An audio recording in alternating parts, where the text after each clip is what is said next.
ko sa aking nakita, kaibigan.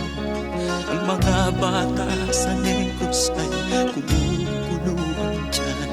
Wala silang makain, ang gutom tinitiis na lang.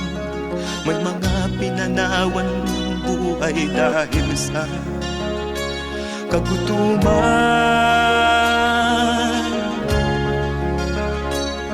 Sila ba'y panunurin lang natin, kababayan?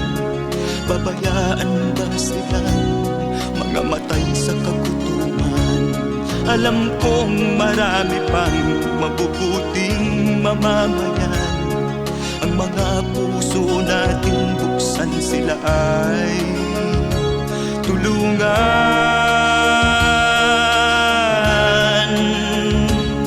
Sagipin natin mga bata